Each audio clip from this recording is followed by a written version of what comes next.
80 Tage, 20 Unterkünfte, 7000 Kilometer.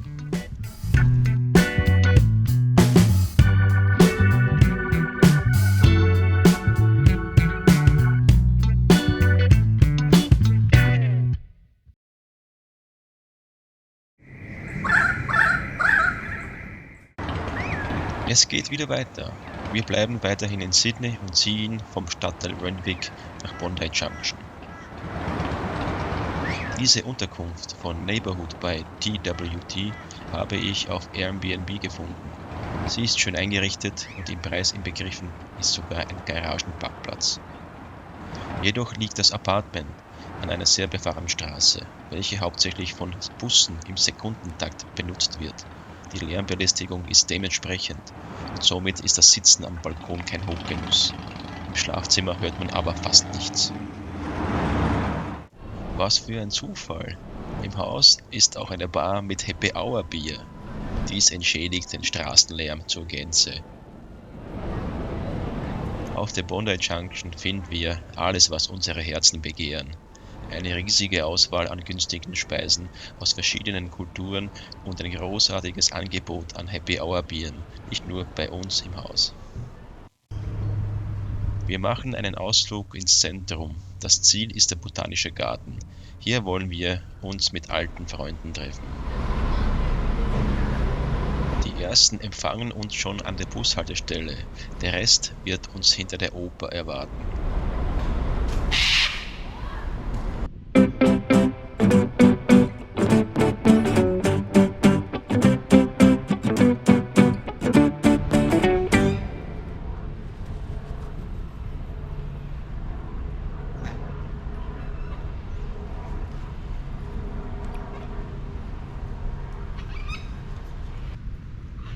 Dieser Garten und die Gelbhaubenkakadus waren jeher für uns ein Anziehungspunkt. Aus der Liebe zu Australien und seinen Bewohnern schrieb Nicole das Märchen Die Platypusprinzessin, ein Schnabeltier geht seinen Weg. Das Bild von damals eignete sich hervorragend für das Buchcover. Die Schnabeltierprinzessin Matilda Esmeralda wird von heute auf morgen auf den Kopf gestellt, als ihr schwerkranker Vater sie auf eine Reise zum Great Barrier Reef schickt. An diesem Ort, so hat es des Königs Großvater während eines Traums vorhergesagt, soll es die rettende Medizin geben. Wir wollen auch zum Great Barrier Reef, aber noch bleiben wir in Sydney und beschäftigen uns mit unseren verspielten Freunden, welche, by the way, auch natürlich im Buch vorkommen. Du darfst es beißen. Nein.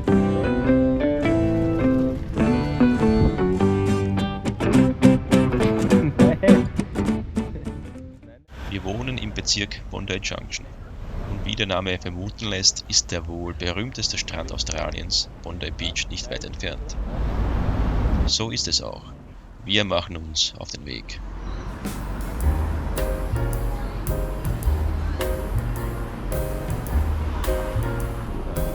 Und der Bus. Nein, heute wollten wir zu einem Fisch essen gehen, ne?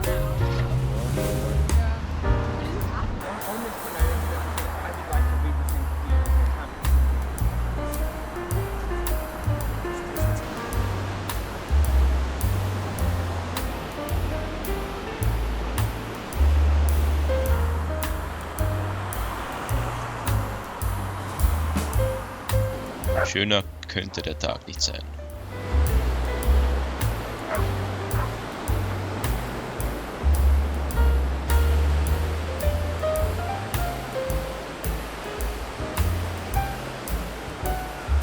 Der Bondi Iceberg Club. Neben den 2 Schwimmbecken befinden sich hier 2 Bars, welche auch für Nicht-Clubmitglieder besucht werden können. Wir bekamen den Tipp, nicht die obere Bar, sondern die untere zu besuchen, wo der Ausblick zwar nicht so wunderbar ist, aber dafür sind die Getränke und Speisen weitaus günstiger. Wir besuchen keine von beiden. Wir wollen nur schwimmen. Und auch nicht hier. Unser Lieblingsstrand ist Tamarama Beach. Dieser ist leicht über den Coastal Walk zu erreichen. Letzte Woche gingen wir von Tamarama Beach bis nach Coogee Beach. Mehr dazu im ersten Teil. Heute erkunden wir nur einen kurzen Abschnitt.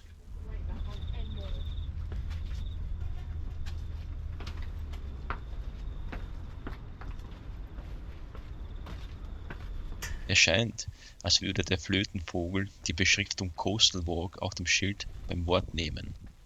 Wir marschieren.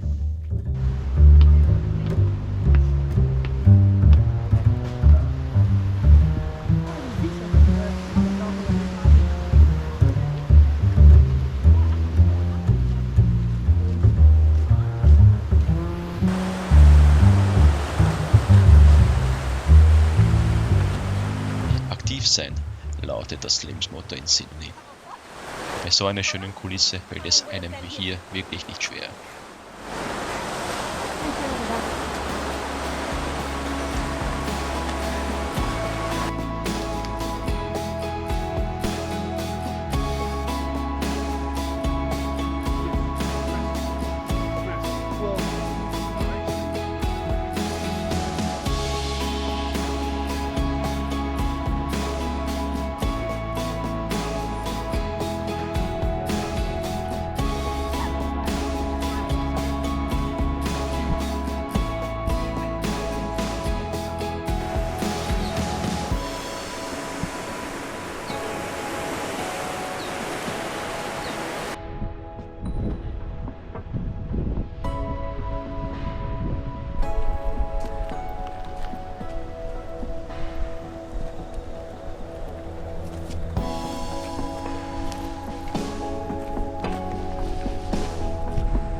Und hier ist unser Strand.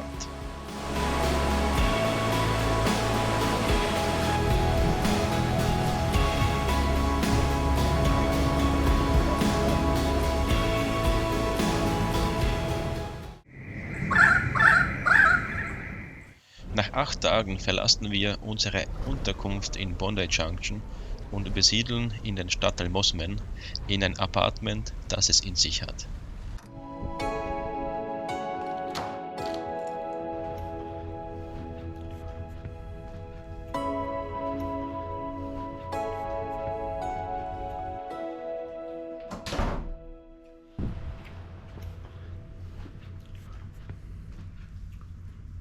Ah, die Fähre. Was für ein Ausblick. Man kann sogar direkt unser altes Appartement sehen. Fast. Hinter dem Haus liegt es.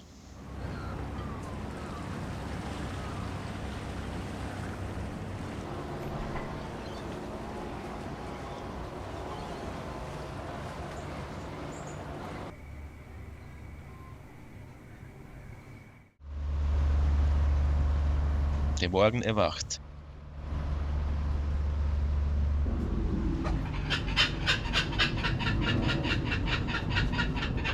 Grüß Gott. Und ein lachender Hans begrüßt uns freundlich. Er wird es jeden Tag tun.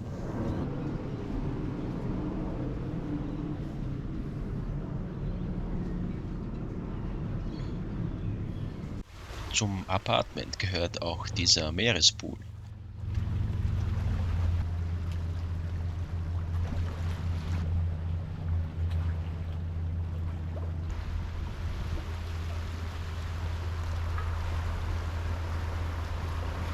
Ja, Willen.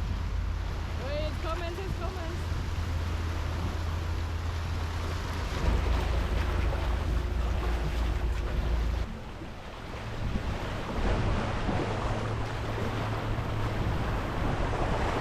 Badespaß vor der Haustür. Auch quasi vor der Haustür hält eine Fähre. Nein, das ist sie nicht. Aber hier kommt sie.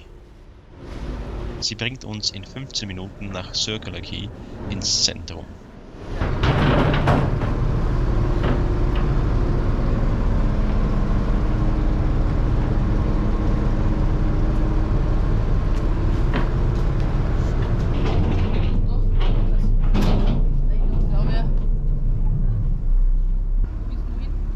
Egal.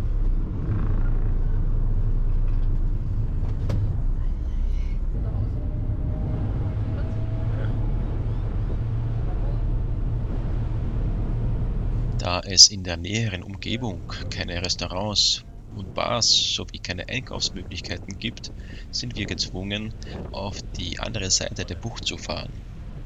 Natürlich ist es kein Zwang in so einer traumhaften Umgebung. Das Ziel ist der Weg. Für die Benutzung der öffentlichen Verkehrsmittel braucht man eine Karte, genannt Opal-Karte. Diese wird aufgeladen und beim Ein- und Aussteigen angetippt. De Bon, de Bof.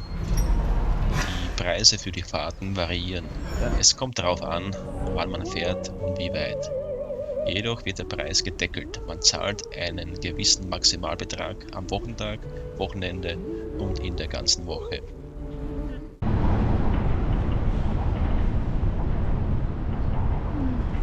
In The Rocks bei der Brücke wartet auf uns ein nettes Pub, natürlich mit guten Happy Hour Bieren.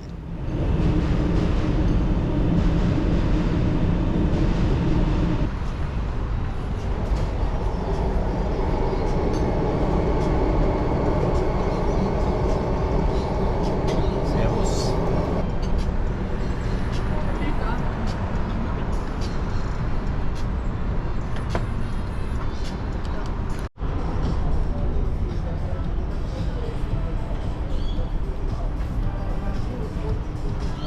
Die blauen Brückebesteiger kommen zurück und wir gehen nach Hause. Wir haben genug gehabt.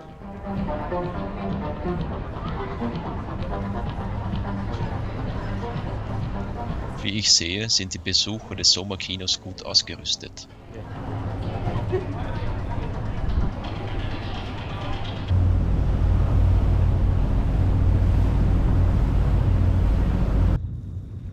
Ein würdiger Abschluss des Tages.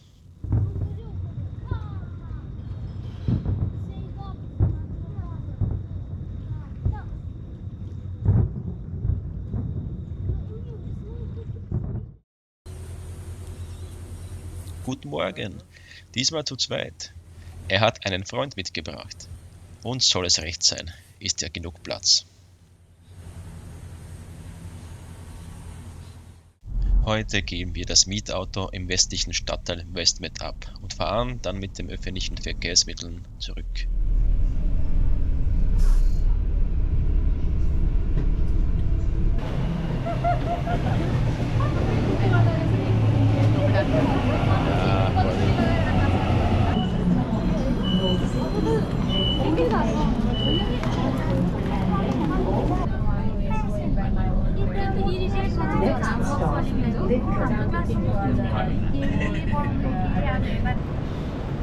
Wir steigen früher aus und machen einen Abstecher nach Chinatown.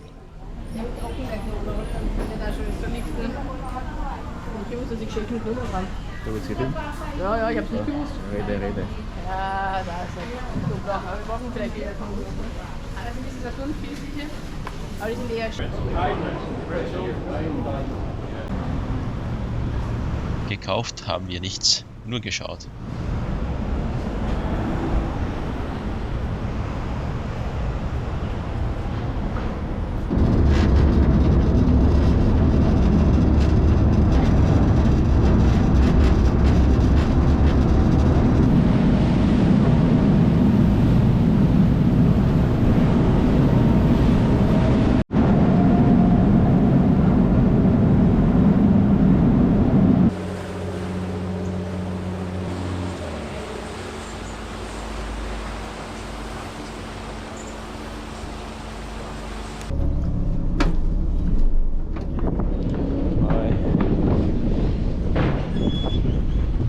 bleibt oft nicht vergessen und Stufen steigen.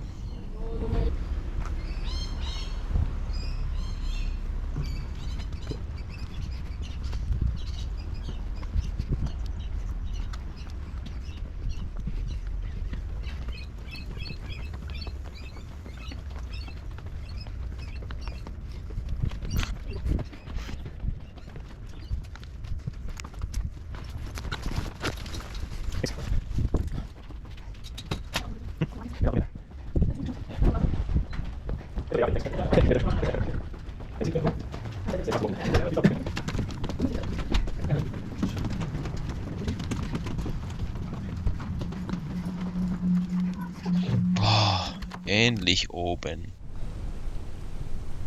Am Ende des Tages beobachten wir beim Abendessen auf der Terrasse das Treiben in der Bucht und sagen uns immer wieder, wie schön die Aussicht ist.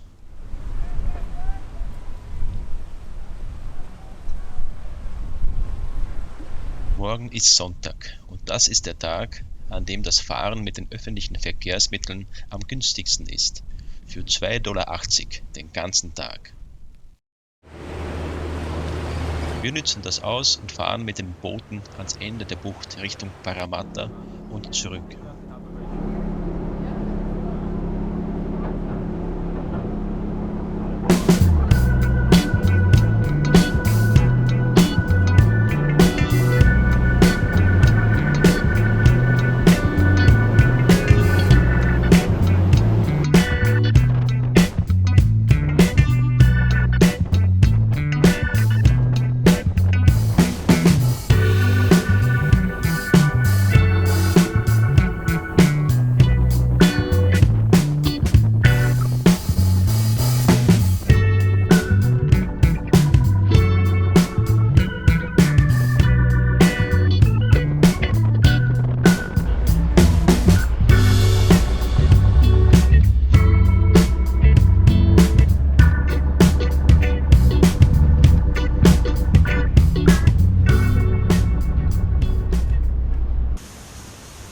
Das Wetter ändert sich, Regen naht und am Ende erscheint wohl der schönste Regenbogen und die intensivste Abenddämmerung, die wir je gesehen haben.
Es ist Ende März. Der australische Herbst hat begonnen.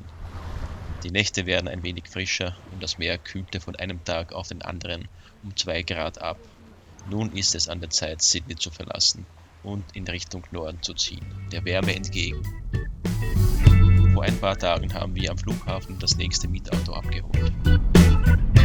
Der erste Aufenthalt ist Pattaya Bay. Diesen Ort durften wir schon vor einem Monat kennenlernen. Mehr dazu im Teil 1 der Australienreise. Die Gegend gefiel uns und ein günstiges Angebot von Hotels.com hat uns für eine Nacht wieder hierher gelockt.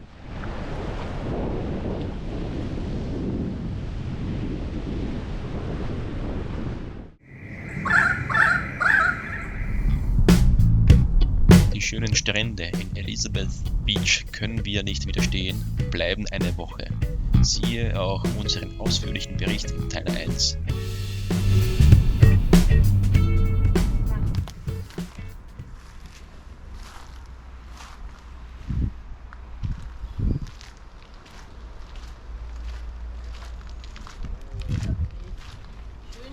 Wie immer bleiben wir in derselben Hütte mit demselben Buschdörki. Buschdörki irgendwo? Buschdörkler? Statt der Echse vor einem Monat kommt nun dieser Leguan zu Besuch. Wie groß doch so ein Palmenblatt sein kann. Zum Glück hatte das Blatt keinen Blatt gemacht. Der Leuchtturm bei Seal Rocks musste natürlich wieder besucht werden. Es ist sowieso kein Badewetter und ein Spaziergang tut gut. Es war an der Zeit, mein neues Brett auszuprobieren. Elizabeth Beach, gleich beim Caravanpark, hat für mich die idealen Wellen. Leider wurde ich beim Surfen nicht gefilmt. Es geht wieder weiter. Bracehead liegt unweit von Coffs Harbour. Ausgesucht haben wir uns diesen Ort, weil es dort zu Beginn der Osterferien noch eine freie Bleibe gibt. Es ist ein Glücksgriff. Der Bungalow ist gemütlich und der Park hat einen direkten Zugang zum einsamen und weitläufigen Strand.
Geil.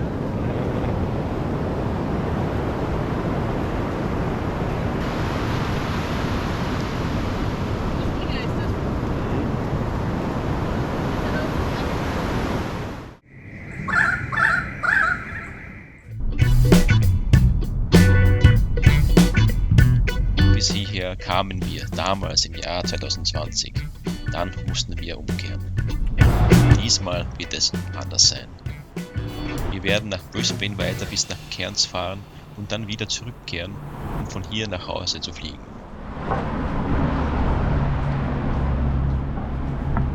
Das Apartment liegt im Gebäude des Hotels Manta on Queen Brisbane und wurde von Airbnb vermietet. Wie beim letzten Mal wohnen wir hoch oben. Level 23.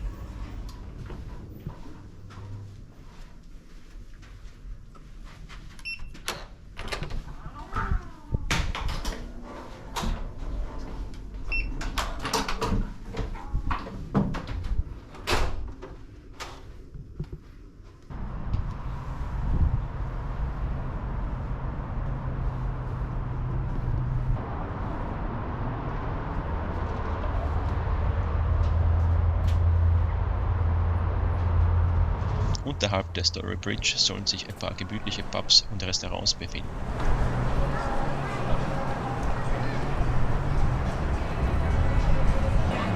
Die sehen wir uns mal an.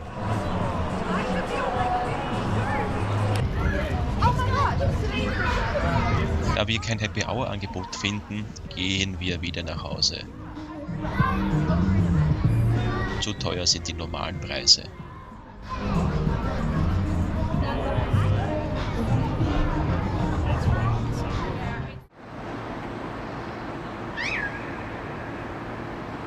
Es ist vor 6, ein neuer Morgen erwacht. Die ersten Busse sind schon unterwegs, aber noch sind die Straßen leer.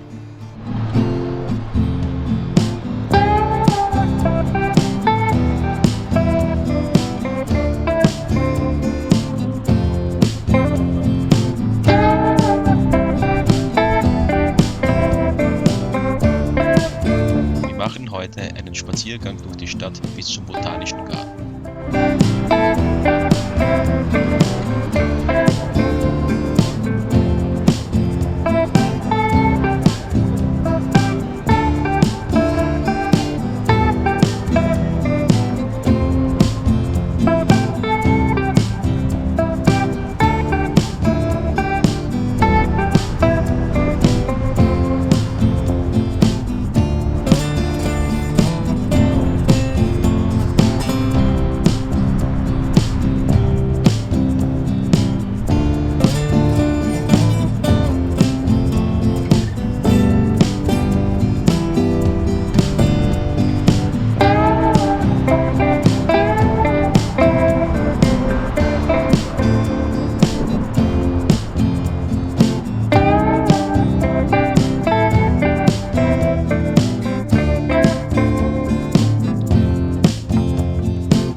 ein paar Ibisse und Flughunde.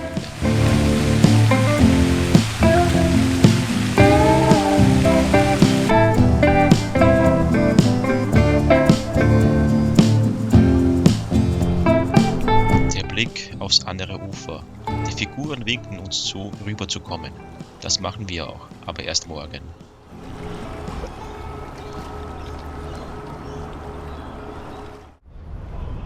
Etwas weiter weg von unserer Unterkunft, jedoch schnell mit der Gratisfähre Kitticat zu erreichen, liegt der Bezirk South Bank.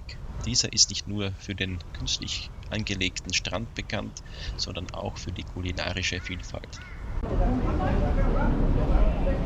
Da kommt sie.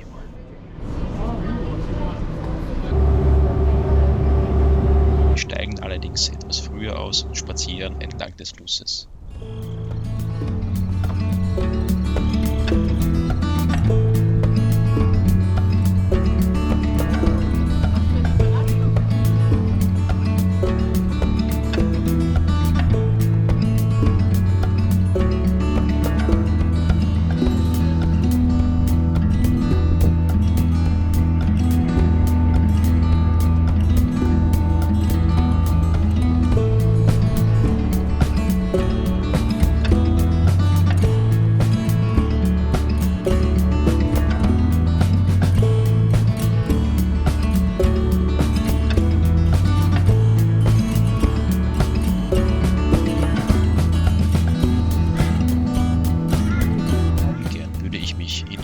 Verfangen.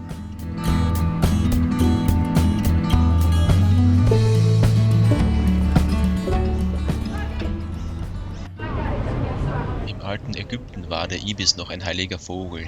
Hier ist er allerdings zum Bindschicken, zum Müllsammlervogel degradiert worden. Der berühmte künstliche Strand von Brisbane ist was für Babys. Das ist schon eher was für uns. Happy Hour Bier mit Live-Musik.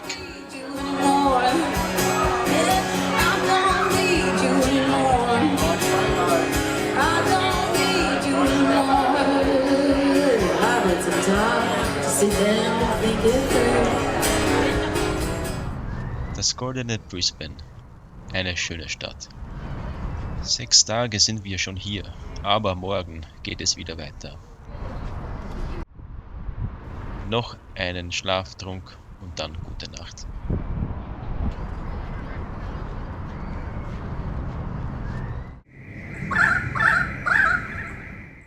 Unser neues Mietauto haben wir bereits vom Flughafen abgeholt. Es steht in der Garage bereit für die Weiterfahrt. Wir sehen uns bald wieder, im 3. und letzten Teil.